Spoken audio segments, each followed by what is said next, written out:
Assalamualaikum warahmatullahi wabarakatuh. Teman-teman semua, jumpa lagi dengan saya di channel Ajotea.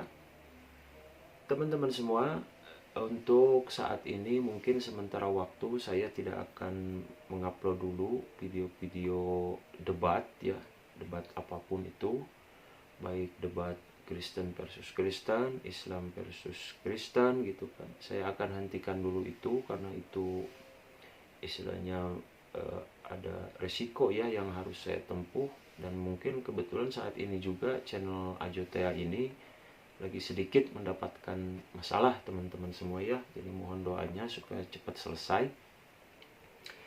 Jadi untuk kali ini teman-teman, yang pertama saya ingin dulu mengucapkan banyak-banyak terima kasih kepada teman-teman semua yang masih setia, yang masih stay tune di channel Ajotea ini.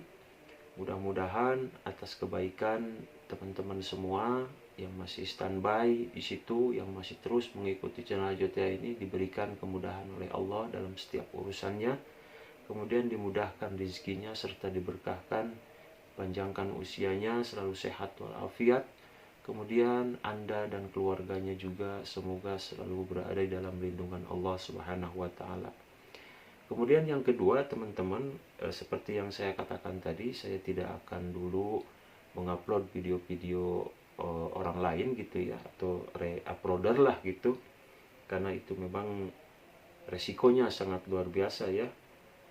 Walaupun memang sudah kita, bagi orang-orang yang re-uploader itu, memang meskipun kita sudah mendapatkan izin video itu dari yang punya channel itu sendiri, ya tetap saja yang namanya pihak YouTube itu memang sekarang ini lagi ketat-ketatnya teman-teman semua, dan saya alami itu sekarang dan mendapatkan masalah di channel Ajotea. Jadi sekali lagi saya mohon maaf kalau misalkan nanti saya jarang upload video-video debat. Makanya untuk menutupi itu, sekarang saat ini saya ingin coba mereaction saja satu video dari perdebatan orang-orang Kristen dengan orang-orang Muslim gitu ya. Nah, kali ini saya akan mereaction gitu ya, apa ya judulnya lebih tepatnya, saya bukan mereaction kali ya. Ya, saya akan menyaksikan, mendengarkan, dan kemudian saya akan menengahi teman-teman semua. Di video mana saya akan menengahi ataupun mereaction video ini antara perdebatan, yaitu sang debater ya, yang dikenal itu si Lairudi Yohanes dengan Muhammad, siapa tuh namanya, Zuma ya, Bang Zuma Zulkifli M. Abbas gitu ya. Nah, dia pernah berdebat dengan Bang Zulkifli, Rudi Yohanes ini. Nah, kemudian di situ hasil debatnya dia reaction juga sama si Lairudi ini. Nah, saya ingin menontonnya kembali di sini dan kemudian sekaligus untuk menengahi. Kalau misalkan ada yang salah di si Lairudi, ya saya salahkan. Begitu juga ada yang keliru di si pihak Zuma sendiri, ya mungkin saya akan sedikit meluruskan. Bukan saya sok tahu ya, tapi maksudnya ya memang kebenarannya seperti itu, akan saya coba kritisi dan kemudian akan saya tanggapi dari kedua belah pihak ini. Kalau memang yang benar ya akan saya benarkan, kalau ada yang bengkok ya insya Allah akan saya luruskan gitu kan. Ya memang saya akui ketika saat ini memang terjadi juga antara kekeliruan atau kesalahpahaman di dalam perdebatan itu yang sering terjadi gitu ya. Oleh karena itu makanya saya ingin mencoba untuk menanggapi atau menengahi gitu kan, supaya jangan berkepanjangan masalah ini, karena akhir-akhir ini kan lagi memanas ini kan di dunia perdebatan antara Muslim dan Kristen ini. Ya itulah, Anda teman-teman semua mungkin pasti tahu kan, karena penangkapan ada kemarin Muhammad Kece dengan Yahya Waloni itu kan. Jadi itu sudah panas lah sekarang itu kan. Jadi mudah-mudahan ini akan menutupi nanti kekurangan saya di dalam upload video debat. Mudah-mudahan ya bagi teman-teman semua. Jadi jangan kemana-mana, mari kita saksikan video ini dengan berikut reaksi saya dan kemudian tanggapan saya terhadap perdebatan mereka berdua ini. Ya, teman-teman, mari kita saksikan. Kasihan sekali melihat si Juma ya. Berbagai azab dari Allah SWT telah datang kepada dia, tetapi dia tidak melihat tanda-tanda itu. Ya, mulai dari dia ditipu Rahmana Raja, kan kalau bagi mereka sesuatu yang jelek juga dari Allah ya, Allah SWT, yang baik juga dari Allah SWT.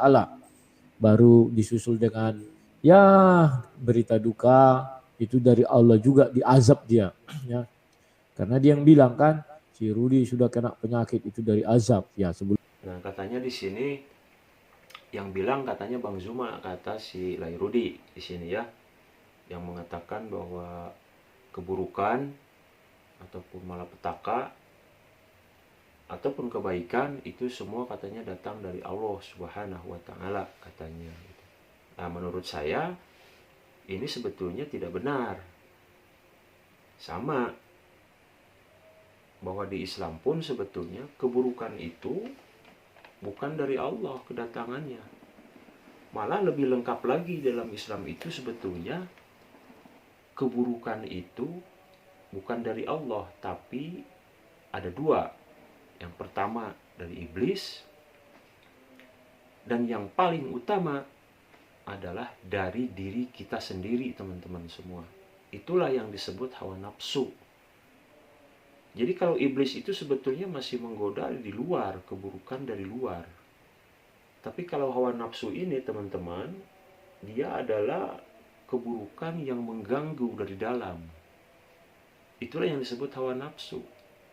Nah, sekarang saya ingin bertanya kepada teman-teman semua, kalau misalkan saya berpikir seperti ini, menerangkan seperti ini, mana lebih berat? Nafsu musuh dari luar apa dari dalam? Nah, teman-teman pasti sudah tahu jawabannya. Musuh yang paling berat itu adalah pasti musuh yang dari dalam. Dari mana? Yaitu dari diri kita sendiri. Makanya Rasulullah pernah mengatakan, dulu pernah ada yang bertanya sahabatnya, setelah ini apakah ada lagi perang yang lebih berat dan besar daripada itu ya Rasulullah? Maka Rasulullah menjawab, ada, yaitu memerangi hawa nafsu yang ada dalam dirimu sendiri. Jadi sebetulnya iblis dan setan ini masih kedua. Itu masih musuh di luar. Tapi yang lebih berat itu adalah musuh dari dalam. Jadi begitu teman-teman semua ke Silai Rudi ini. Jadi di Islam pun sebetulnya sama ya. Jadi bahwa keburukan itu tidak dari Allah, tapi dari dua perkara, yaitu dari setan, iblis, yang kedua dari dalam diri kita sendiri. Kebaikan itu sudah jelas dari Allah datangnya. Kalau keburukan bukan dari Allah. Keburukan adalah dari iblis dan kemudian dari kelakuan kita sendiri, hawa nafsu kita sendiri. Sebetulnya sama. Cuman di sini yang saya herankan, apakah benar Bang Zuma sebagai seorang muslim pernah dia mengatakan seperti itu?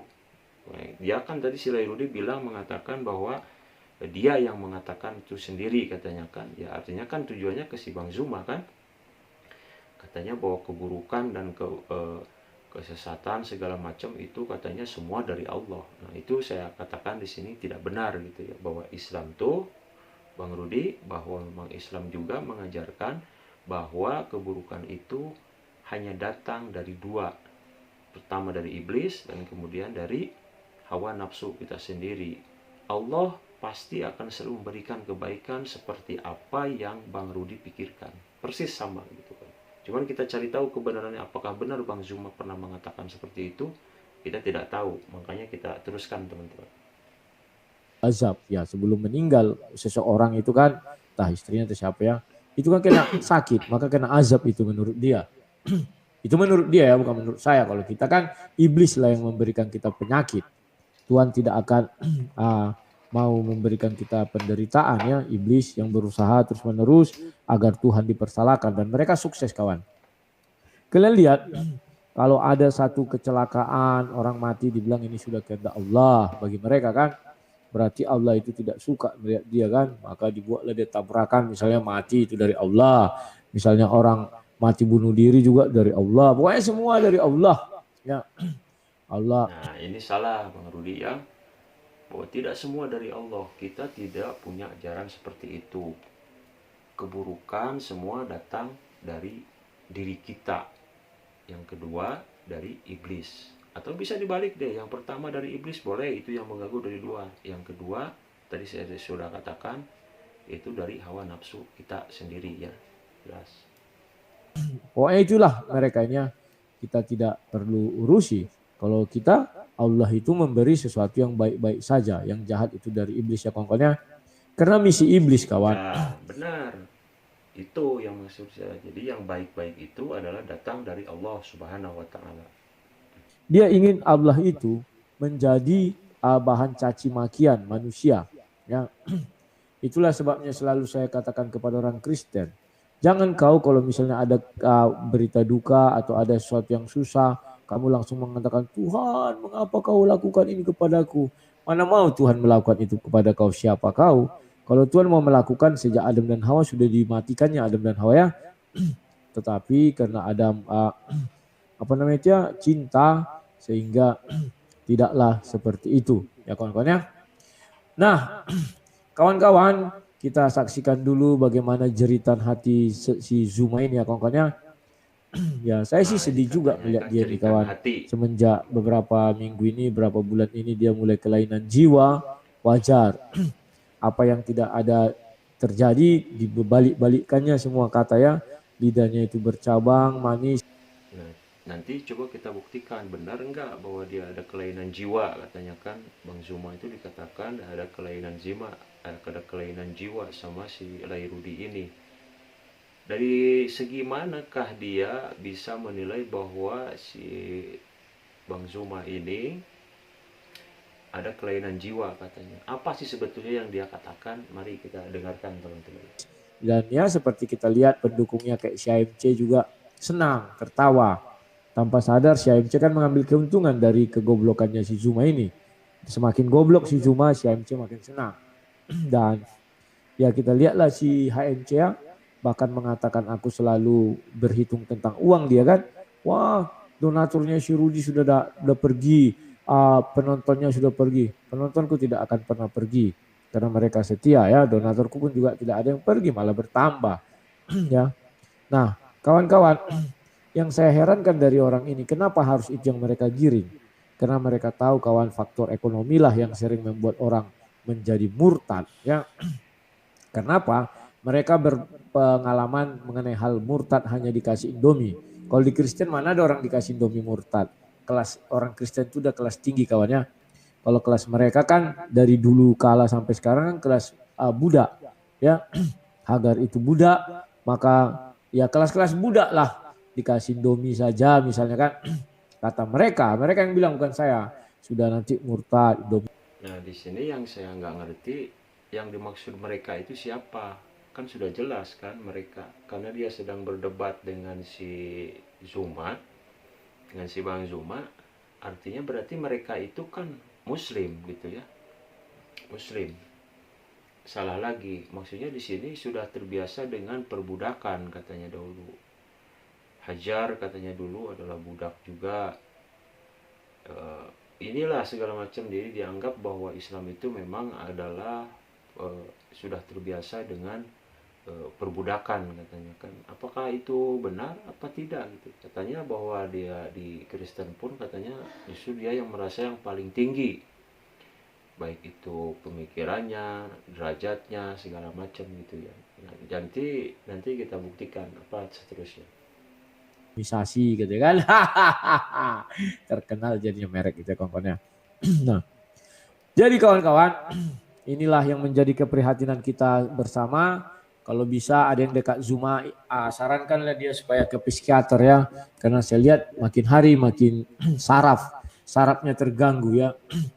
Padahal apalah membuat dia terganggu? Apa maksudnya nih ya Bang Rudi, katanya sarafnya makin terganggu. Jadi saya penasaran, nah teman-teman juga mungkin penasaran apa sih sebetulnya sampai si Rudi ini sampai kelihatan kesel gitu kan sama si Bang Zuma ini. Apa sih yang dikatakan si Bang Zuma ini? Coba dengar. Padahal apalah yang membuat dia terganggu ya, saya nggak tahu apakah karena si Rahmana Raja mau menipu dia dalam bisnis. Ya bisnis tipu-tipu itu biasa.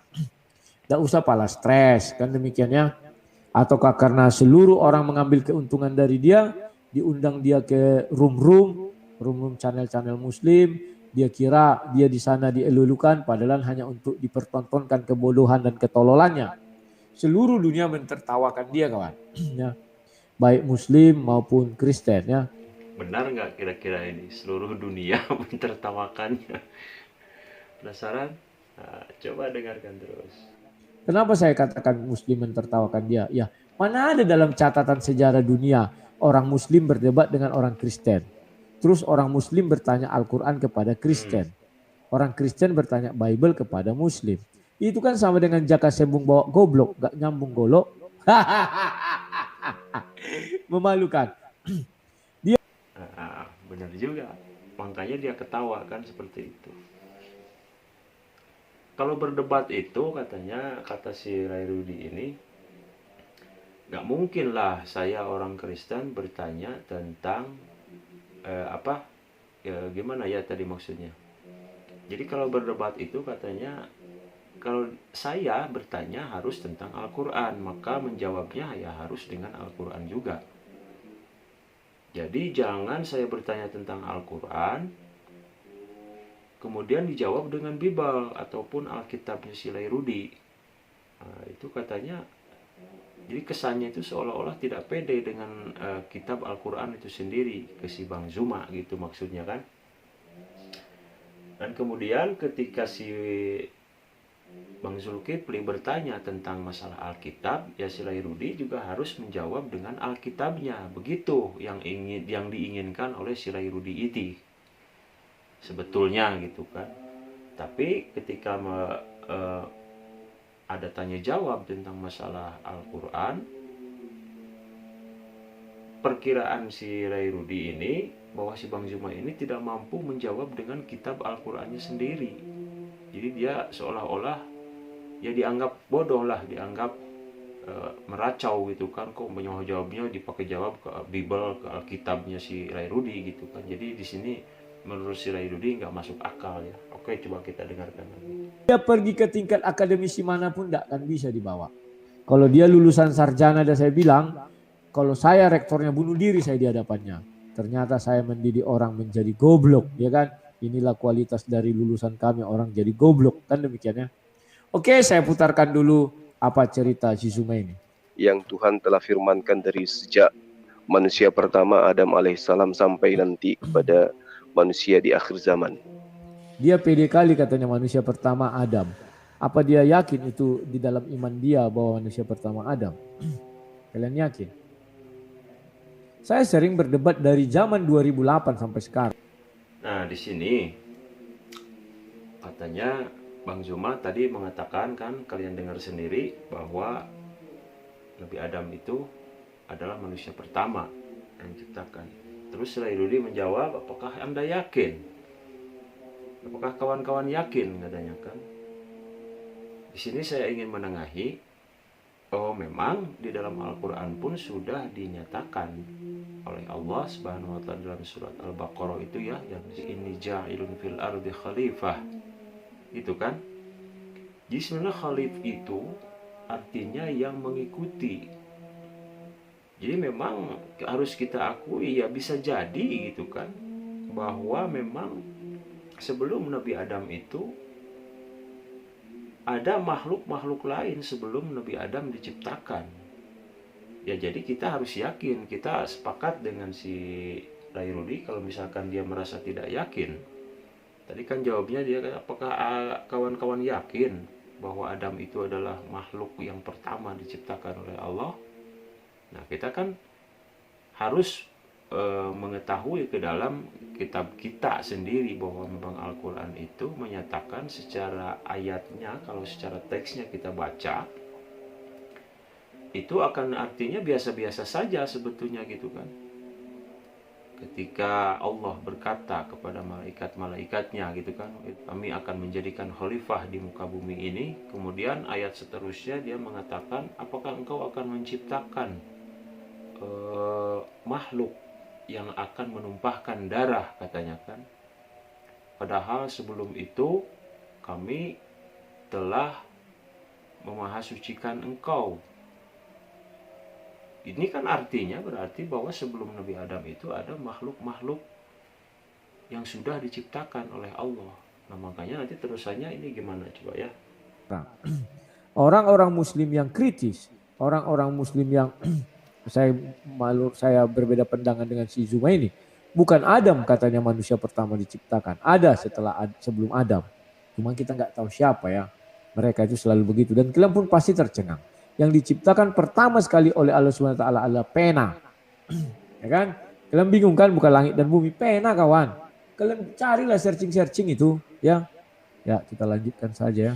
Nah, di sini manusia yang pertama diciptakan itu adalah pena katanya. Mungkin dia ngambil referensinya dari surah Iqra mungkin ya. Iqra bismi rabbikal ladzi khalaq, khalaqal insana min 'alaq. Kemudian kesananya terus ada cerita kalam, pena gitu kan. Padahal bukan itu sebetulnya. Ya, masa sih pena gitu kan, kalam. Mungkin dia ngambil dari referensi mana ya, saya nggak tahu ya. Mungkin kita cari tahu aja nanti di mana dia cari. Dan mungkin nanti saya juga akan cari gitu, apakah benar menurut Al-Quran, menurut orang-orang Islam misalkan, bahwa yang diciptakan pertama itu adalah pena. Sahabat-sahabat sekalian, kali ini saya mencoba untuk menjawab tuduhan dan fitnahan orang yang buta, tuli, dan bisu. Nah, dia mengatakan ada orang yang memfitnah dia. Orang itu buta, tuli, dan bisu katanya. Kan goblok dia kawan. Inilah yang saya bilang isi kepalanya itu kotoran semua ya. Kenapa saya katakan goblok? Sudah buta berarti tak bisa melihat. Sudah tuli tak bisa mendengar. Bisu tidak bisa berbicara. Lantas dengan apa dia mau memfitnah dia si telur ini ya? Orang bisa memfitnah karena telinganya mendengar, mulutnya berbicara dan matanya melihat. Dilihatnya apa, dibalikkannya dengan kalimat menjadi fitnahan. Didengarnya apa, dibalikkannya dengan ucapan menjadi fitnahan. Ya, kalau dia bilang loh kan bisa memfitnah dengan mengetik. Dia aja tidak melihat, terus apa yang mau diketik dia? Tetapi inilah kawan cerminan tolong. Di sini juga ya si Bang Rudi juga ternyata kecolongan. Jadi memang akal sehatnya juga memang nggak jalan si Bang Rudi juga sama-sama. Karena dia mungkin mendengar secara sedikit-sedikit seperti itu ya. Belum beres kan itu Bang Zuma itu ngomong. Tapi dia sudah dipotong duluan, sudah ditanggapi oleh si Rudi ini duluan. Jadi dia belum sampai si Bang Zulkifli ini selesai bicaranya gitu kan, dia sudah potong duluan dan kemudian dia menyimpulkan bahwa memang yang dimaksud buta, tuli, bisu itu diartikan sama si Rudi itu secara fisik gitu kan. Padahal menurut si Bang Zuma ini yang dimaksud oleh Al-Quran mungkin di situ Bang Zuma mengatakan ingin menyampaikan surah Al-Baqarah ya, yang mengatakan bahwa summum bukmun umyun fahum la yarji'un aw qasayyibin minas sama'i fihi zulumatu wa ra'du wa barqu yaj'alun asabi'ahum fi adanihim minas sawa'iqi hadarul maut. Di sana mungkin ya maksud si Bang Zulkifli itu di situ orang yang maksudnya buta, kemudian tuli, dan kemudian bisu. Di sana artinya sudah jelas bukan masalah fisik, bukan buta itu matanya buta secara fisik, bukan. Artinya dia bukan tidak bisa mengetik dan tidak bisa melihat gitu kan. Bukan itu yang dimaksud Al-Quran itu. Nah makanya di sini kelemahan si Bang Rudi karena memang dia tidak paham Al-Quran isinya kan. Jadi dia sudah bisa menyimpulkan sendiri bahwa yang dimaksud buta di situ adalah buta secara fisik, tidak bisa melihat. Bahkan bagaimana saya mau fitnah orang-orang yang buta sedangkan mengetik pun tidak bisa, baca pun tidak bisa. Dan kemudian bagaimana saya mau fitnah sementara orang itu tidak mendengar tulinya. bagaimana mereka itu mau menfitnah saya kalau sementara dia ngomong aja susah, bisu, tidak bisa bicara. Padahal yang dimaksud Al-Quran itu bukan bisu, buta, tuli secara fisik. Tapi yang dimaksud dalam summum bukmun umyun fahum la yarji'un itu, dia bisa seperti biasa berbicara, enggak bisu. Tapi karena dia tidak bisa bicara kebenaran, maka dia dinyatakan sebagai orang yang bisu. Tidak bisa bicara. Kalaupun dia mendapatkan suatu kebenaran, dia tidak mampu untuk membicarakan itu, bisu saja. Kemudian dengan telinga, dia tidak bisa mendengar. Yang dimaksud oleh Al-Quran itu tidak bisa mendengar, bukan tidak bisa mendengar secara fisik, telinga di sini, bukan. Tapi artinya, kebenaran ini telah diperdengarkannya oleh Rasulullah misalkan. Dari ayat-ayat yang diturunkan oleh Allah kepada malaikat, kepada Rasulullah melalui malaikat Jibril umpamanya. Kemudian setelah disampaikan kebenaran itu, dia mendengar sebetulnya, tapi dia tidak mengikuti pendengarannya itu, apa yang sudah didengarnya itu. Maka dia dinamakan, dinisbatkan sebagai orang yang tuli. Begitu maksudnya ayat Al-Quran, Bang Rudi. Kalau saya tidak salah, kemudian bahwa yang buta, yang tidak bisa melihat juga sama begitu. Dia sudah menyaksikan kebenaran, tapi dia menutupi kebenaran itu. Nah, maka itulah maknanya kalau di dalam Islam itu adalah kafir. Kafir itu artinya cover. Apa sih cover itu? Kalau bahasa kita itu cover itu artinya yang menutupi.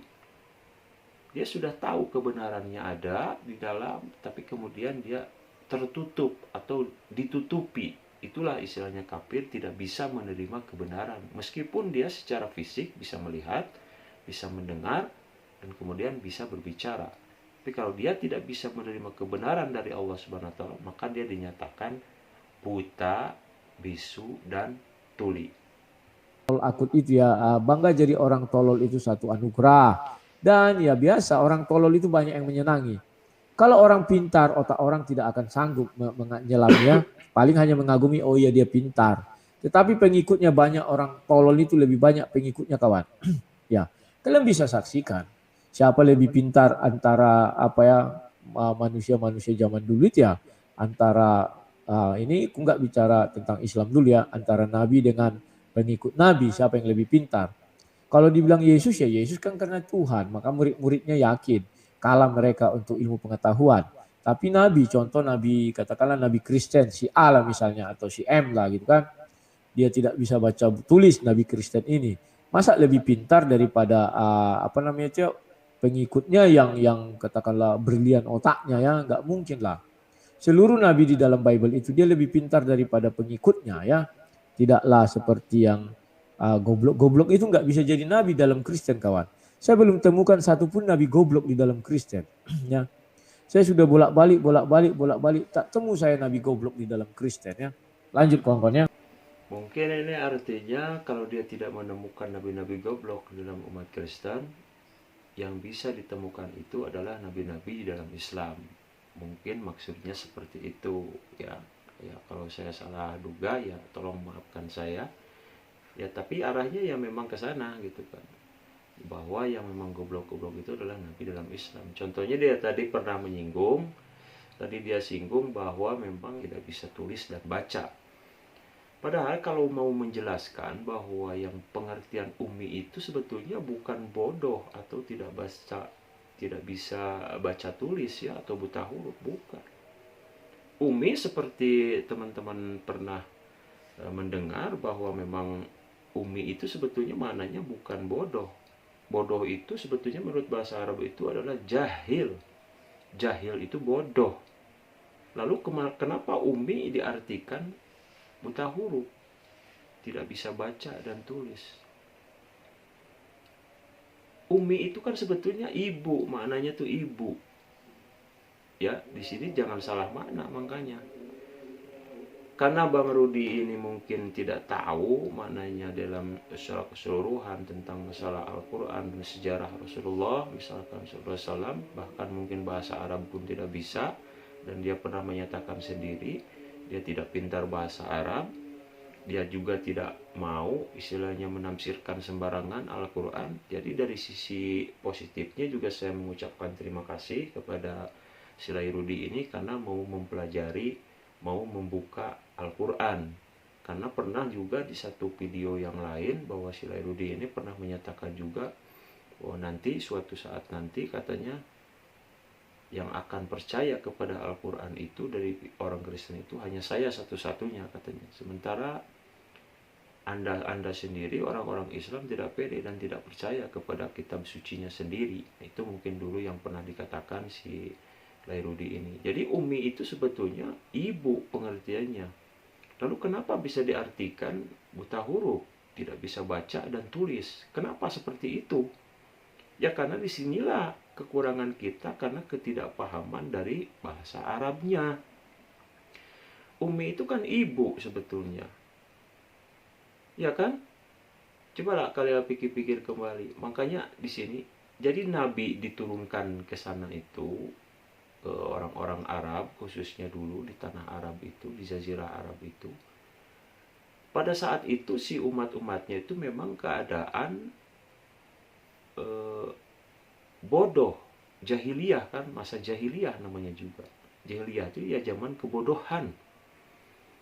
Kebodohan itu tidak boleh diartikan secara bodoh tidak bisa baca, dan sebetulnya mereka pintar-pintar. Jadi kembali lagi ke tadi bahwa bodoh itu memang tidak bisa menerima kebenaran setelah kebenaran itu datang. Maka itu bisa diartikan bodoh. Oh, kok bisa seperti itu Bang Jotea misalkan ya? Ya bisa saja. Lalu apa hubungannya dengan Umi tadi? Umi itu sebetulnya kami bangkitkan Nabi kepada orang-orang Arab di tanah Arab, yaitu Nabi yang Ummi. Ummi itu sebetulnya istilah kata sebutan bahwa di kita sendiri pun ada loh yang namanya orang itu telah kembali ke pangkuan Ibu Pertiwi. Ya, Ibu Pertiwi itu apa? Ibu Pertiwi itu siapa? Ibu Pertiwi itu ya negeri kita, tanah air kita itu Ibu Pertiwi kita. Indonesia itu Ibu Pertiwi kita. Kembali kepada pangkuan Ibu Pertiwi, gitu kan? Nah, jadi waktu itu disebutkan kata Umi, Rasulullah dibangkitkan kepada suatu bangsa, yaitu bangsa Arab, yaitu diutuslah seorang nabi yang apa? Yang Umi. Umi itu maksudnya ke negeri yang memang dalam keadaannya itu jahiliyah, tidak bisa mengerti kebenaran, tidak bisa mengerti tentang masalah kesucian, tentang harga dirinya. Mereka tidak mengerti tentang ketuhanan, mereka tidak mengerti. Di mana orang-orang itu ada? Orang-orang jahiliyah itu, orang-orang yang bodoh itu ada di Ibu Pertiwinya. Di mana? Ya di negeri itu, di negeri bangsa Arab itu sendiri. Khususnya waktu itu kan dibangkitkan di Mekah. Nah, Ibu Pertiwi mereka adalah Mekah. Jadi kami utus Nabi kepada umminya, jadi seolah begitu, kepada bangsanya sendiri yang jahil, bodoh. Karena memang waktu itu bangsanya pun bukan berarti bodoh, tidak bisa baca, tidak bisa nulis. Bisa jadi waktu itu ada, karena waktu itu sudah ada orang yang membuat syair-syair, sudah pandai menulis, membaca. Sudah ada loh waktu itu. Makanya Al-Quran itu jadi saingan para penyair mereka waktu itu. Berarti kan sangat tidak mungkin bahwa Nabi itu memang sepenuhnya adalah bodoh, tidak bisa baca dan tulis gitu. Nah, nanti masalah tentang baca dan tulis ini saya ingin ceritakan secara rincinya ya, mungkin di video-video lain nanti insya Allah, apa yang dimaksud nanti turun ayat pertama, kenapa Nabi tidak bisa membaca gitu kan, ini apa pengertiannya apa. Kan jadi benar kan bahwa Rasulullah itu ummi, katanya bodoh, tidak bisa baca dan tulis. Nanti akan saya buatkan videonya yang khusus ya, secara khusus. Nanti kita sekarang fokus aja ke sini dulu.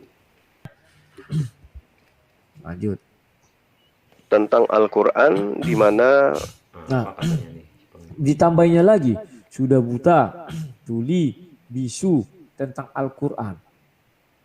Ya itulah Beriman saja orang buta membaca sulit. Oke lah ada huruf braille ya. Tetapi dia mengucapkan tidak bisa karena bisu. Sesudah itu dia tidak punya telinga, mendengar dari orang pun tidak bisa. Siksaan yang apa lagi mau dibuat si Juma? Lengkap dibuatnya penderitaan orang ini kawan. Langsung 4 kecacatannya, buta, tuli, bisu. Ya kan? Aneh, lanjut. Orang ini mencoba untuk menantang dengan kebutaan. Nah, ntar. Ya, tadi kan yang saya katakan mengkayakan si Bang Rudi ini belum beres bicara si Bang Zuma udah dikata ditambahin lagi katanya Al-Quran gitu kan sekarang.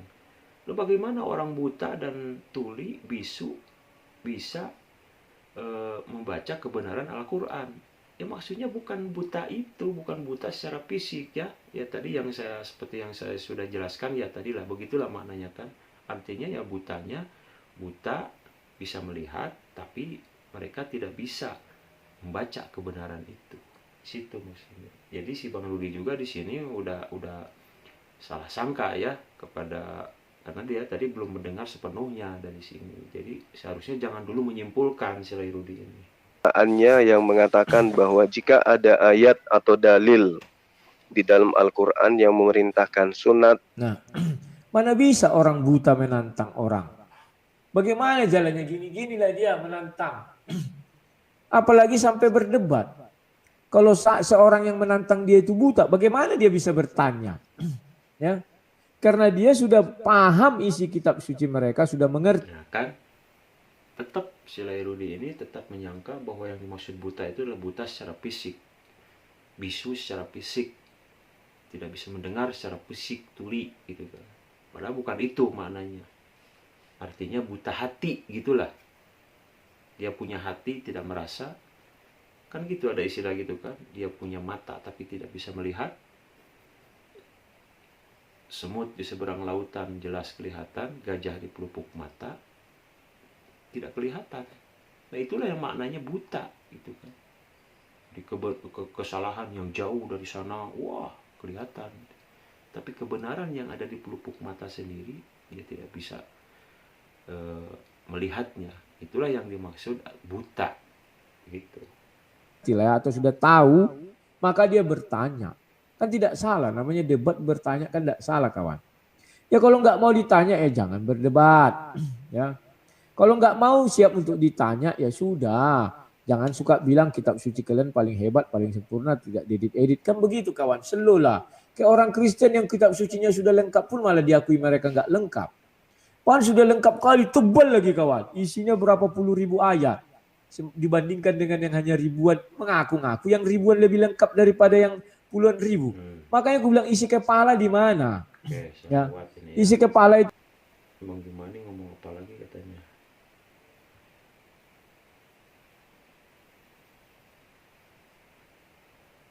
Otak kotor, isinya kotoran semua ya. Lanjut lagi. Maka orang ini akan mu'alaf. Sayang sekali ajaran agama Islam itu tidak membutuhkan hewan yang berwujud manusia. Nah, dia mulai mengungkapkan manusia itu hewan yang berwujud manusia. Berarti dia sudah mengingkari ciptaan Tuhannya. Tuhannya menciptakan manusia. Oh, tunggu dulu. Ternyata Tuhan pernah merubah manusia jadi babi ya. Dan jadi kera. Hewan jadi manusia. Bertolak belakang dengan dalilnya Darwin. Dari hewan menjadi manusia. Kalau itu manusia menjadi hewan. Atau kebalik-balik ya. Oh mungkin dia ikut itu ya. Ada kera jadi babi. Mungkin lawan yang dia bilang itu hewan ya jadi manusia. Nah di sini juga mungkin Bang Zuma juga istilahnya mengatakan hal-hal yang istilahnya masih samar gitu ya. Islam bahwa memang tidak membutuhkan katanya hewan berwujud manusia gitu kan. Sebetulnya kalimat itu tidak ada. Mungkin diartikan sama si Bang Zuma ini hewan itu kan istilahnya tidak bisa, akalnya ada tapi dia tidak bisa memakainya secara bersih, secara normal gitu kan. Tidak seperti manusia gitu kan. Ada juga memang seharusnya di Al-Quran itu ada memang yang aslinya itu adalah iblis berwujud manusia, itu baru ada. Seperti yang dikatakan dalam Al-Quran itu, minal jinnati wan nas, gitu kan. Jadi di antara jin itu adalah ada yang berwujud manusia. Dan yang menggoda kita itu adalah dari dua makhluk ini. Artinya apa? Di antara jin dan manusia, minal jin nati wan nas. Artinya apa ini? Di antara mereka berdua ini bisa jadi jin berwujud manusia, karena itu yang sering menggoda. Tapi ada juga manusia yang sering menggoda kepada manusia itu sendiri. Contohnya ada teman kita manusia gitu kan, seorang manusia nih, lalu mengajak kita kepada hal-hal yang memang menjerumuskan kita ke dalam maksiat kepada Allah dan Rasul-Nya. Nah itu kan sebetulnya, terus ada yang mengajak kita mencuri, ada yang mengajak kita yang buruk-buruk lah. Nah itu kan setan sebutnya. Artinya setan, iblis, jin yang berwujud manusia. Nah itu yang ada gitu. Tapi kalau hewan ini mungkin dia, Bang Zuma, mengambil dari segi pemikirannya mungkin ya. Karena memang ada juga memang alam yang disebut alam hayawan, yaitu alam hewan ya kan. Ada alam dunia tumbuh-tumbuhan. Yang orang namanya makhluk hidup itu pasti ada yang namanya alam. Itu kan ada alamul insan. Kita hidup disebutnya makanya alam manusia. Yang tidak hidup, alam batu itu nggak ada alam batu. Itu kan alam bumi, itu tanah hidup. Ya kasih alam. Tumbuh-tumbuhan, alam hayawan itu dia hidup, makhluk hidup, diberikan alam. Tapi kalau yang mati tidak ada perasaan sama sekali, tidak ada kehidupan di dalam benda itu misalkan, itu tidak dinamakan alam. Tapi ya sudah terjadi sebegitunya aja habitatnya gitu kan, seperti batu, kemudian apalagi ada kemudian yang lain-lain lah yang tidak ada nyawanya, itu tidak bisa disebut alam. Nah, apakah yang dimaksud si Bang Zuma ini manusia atau hewan berwujud manusia ini dari segi pemikirannya atau fisiknya? Kalau fisiknya sudah jelas kan, nggak ada kan hewan yang berwujud manusia gitu kan. Memang ada di Al-Quran juga, itu ada kisah orang-orang Bani Israel atau Yahudi dulu yang dikutuk menjadi monyet gitu kan. Nanti kita dengarkan sebentar lagi ya teman-teman, kepanjangan. Ya, atau manusia jadi hewan. Hewan apakah itu? Nah, macam lah. Lanjut. Dalam arti kata, Islam itu tidak membutuhkan orang yang tidak menggunakan akal sehat. Nah, Oh begitu teman-teman, kata maksud si Bang Zulkifli itu dalam artian bahwa manusia itu tidak, bahwa Islam itu tidak membutuhkan orang-orang yang tidak berakal sehat gitu kan. Tapi kan pengertian secara akal sehat ini juga berbeda-beda ya. Mungkin kata Sri Rudi juga mungkin salah. Akal sehat, yang berakal sehat itu yang seperti apa gitu kan. Justru dia malah menuduh bahwa orang-orang yang telah menggunakan Al-Quran, telah mengimani Al-Quran, Allah dan Rasulnya, bahwa justru dialah yang tidak mempunyai akal dan pikiran, akal sehat. Memang Al-Quran sendiri pernah menyatakan bahwa sering diurang-urang di dalam ayat Al-Quran itu selalu terhubung atau berhubungan dengan akal dan pikiran. Memang Islam itu memang tidak membutuhkan orang-orang yang tidak berakal sehat. Tapi kalau faktanya ternyata dia, kelakuannya secara faktanya, realnya dia tidak berakal sehat, berarti kan dia tidak menggunakan ilmunya yang ada di dalam Al-Quran itu. Padahal Al-Quran sendiri sudah memerintahkan, dia sudah mengisyaratkan di dalam setiap ayatnya, bahkan di setiap ujung-ujung ayatnya itu selalu berhubungan dengan akal dan pikiran. Ya mungkin lain kali saya bisa buktikan bahwa memang Al-Quran dan Islam itu memang diperuntukkan bagi orang-orang yang berakal sehat. Ya saya kasih contoh lah, mungkin misalkan kalimat yatafakkarun, itu artinya orang-orang yang berpikir. Fala ya'lamun, apakah kamu tidak mengetahui, umpamanya kan, wa ma ya'lamun. Kemudian yatazakkarun, itu kan tidak keingatan. Tafakkarun, pikiran. Ulul albab, itu pemikiran secara mendalam. banyaklah kalimat-kalimat Al-Quran. Ya'lamun, tidak tahu, mengetahui, itu semua berhubungan dengan ini. Wa ma yash'urun, apakah kamu tidak sadar? Sadar itu berhubungan dengan ini juga. Artinya kita harus sadar. Jadi Al-Quran ini memang bagi orang-orang yang berakal sehat, yang bisa berpikir, yang ulul albab, yang berpikir mendalam, orang yang sadar, harus tetap menggunakan akal sehatnya. Itu mungkin yang dimaksud oleh si Bang Zuma ini. Menggunakan akal sehat. Ya, saya percaya kalau itu benar bahwa Islam tidak membutuhkan orang yang tidak berakal sehat, maka orang seperti kau nggak dibutuhkan. Karena kau tidak berakal sehat. Sudah kau bilang dia buta, tuli dan bisu. Terus kau bilang dia menghujat. Bagaimana buta, tuli dan bisu bisa menghujat? Gitu.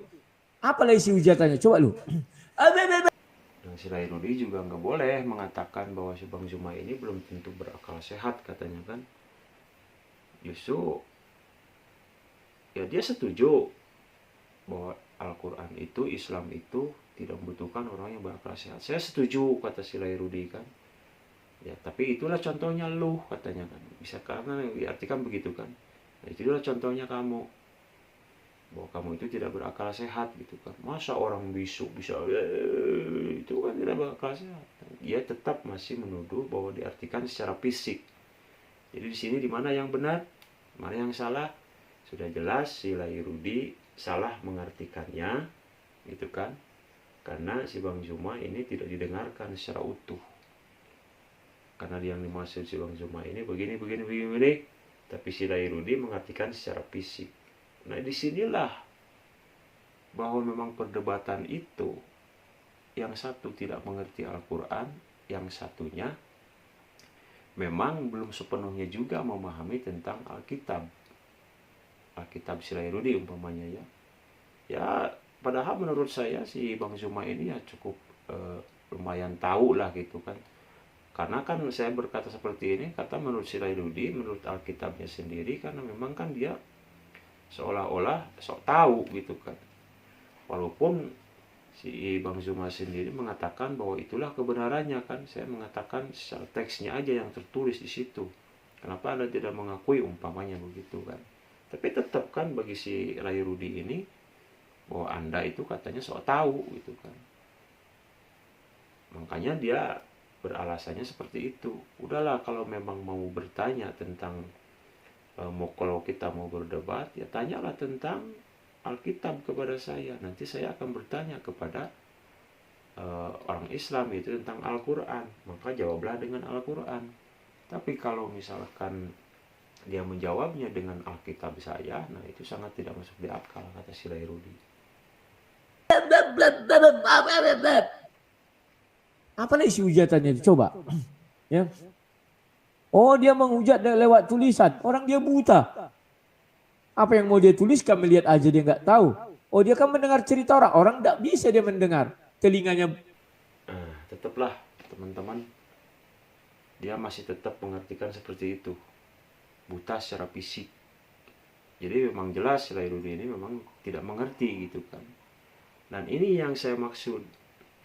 Kenapa ketika dia menantang si Lairudi ini, ketika waktu video mana ya waktu itu, kebetulan saya sering nonton videonya dia, videonya yang sedang lagi debat sama si Bang Zuma itu ya, dia pernah membahas tentang masalah hadis dan Al-Quran gitu kan, dan tidak ada yang mendampingi dari pihak Islam, itu nggak ada. Bahkan si Lairudi sendiri mengatakan bahwa dia menunggu sebetulnya ada yang masuk dari pihak Islam. Tapi ternyata nggak ada yang masuk untuk meluruskan. Karena si Lairudi ini juga tidak berani menafsirkan sembarangan. Karena dia pun katanya tahu bahwa memang Al-Quran ini ada banyak disiplin ilmu yang harus dipelajari. Ada asbabun nuzulnya. Dia sepertinya tahu gitu kan lah. Walaupun memang nggak semuanya gitu. Padahal untuk mempelajari Al-Quran itu bukan hanya sebatas disiplin ilmu biasa-biasa, bukan hanya sekedar asbabun nuzulnya, bukan. Persyaratan jadi ahli tafsir saja itu nggak sedikit loh. Minimal harus ribuan hadis kita harus hafal. ini mah pentafsir-pentafsir kita biasa-biasa yang bisa diartikan terjemahan aja. Kita baca terjemahan itu masih memerlukan disiplin ilmu yang sangat banyak sekali. Jadi tidak cukup dengan asbabun nuzul, kemudian hadis sebagai rujukannya ya. Jadi kadang-kadang si Rairuddin ini tidak mengerti juga cara mengartikan dan mengaplikasikan Al-Quran, karena disamakan dengan Alkitabnya dia. Disamakan itu bukan berarti dia samakan ayat-ayatnya ya, bukan, pengertiannya bukan. Ini maksudnya tematiknya, hitung-hitungannya, pentafsirannya dalam Al-Quran itu mungkin disamakan dengan Alkitabnya dia gitu. Padahal Alkitab itu dengan Al-Quran itu ya sangat berbeda. Cara mempelajari keilmuannya juga berbeda gitu kan. Ada banyak disiplin yang harus dipelajari, ada ilmu alatnya, ada ilmu bahasa Arab, ya minimal ya tahu tentang bahasa lah sedikit-sedikit. Mungkin ini kelamaan ya teman-teman. Nanti suatu saat saya akan coba juga masuk ke channelnya si Lairudi ini untuk diskusi aja. Saya nggak mau berdebat gitu kan, karena debat ini nggak menyelesaikan masalah, ujung-ujungnya malah jadi masalah justru kan. Yang bagus itu sebetulnya bukan debat tapi diskusi. Kalau memang ada niat baik dari si Lairudi ini ingin berdiskusi, ingin bertanya tentang kebenaran Al-Quran, ya itu kan bagus. Tapi kenapa ketika dia mengundang Anda orang Islam, kok nggak ada yang muncul gitu kan? Itu yang saya herannya. Jadi seolah-olah ketika mengatakan, kenapa Anda tidak bisa menjawab dengan Alkitabnya sendiri, dengan kitab Al-Quran umpamanya. Padahal sebetulnya kan Anda ini pintar-pintar gitu kan. Orang Islam ini kan sebetulnya banyak orang yang ilmu. Tapi tetaplah masih banyak kekurangannya gitu kan. Walaupun saya akui, karena memang di Indonesia ini Islamnya itu masih banyak para penghafal. Hanya hafal sebagai seorang hafiz.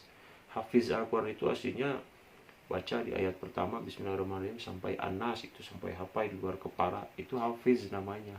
Itu pun bukan makna yang sebenarnya, cuman menghafal. Hafiz itu bukan menghafal. Hafiz itu artinya memelihara. Kalau memelihara ya harus secara keseluruhan, bukan hanya bacaan, tapi kemudian juga maknanya kita harus baca. Itu mungkin saja ya teman-teman untuk video kali ini. Mudah-mudahan ini bermanfaat.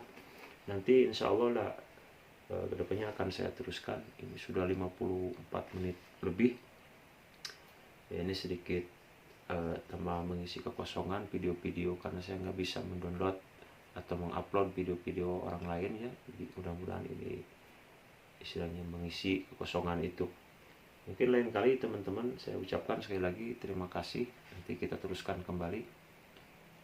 Saya tutup ya dengan billahi taufiq wal hidayah wa minkum. Wassalamualaikum warahmatullahi wabarakatuh.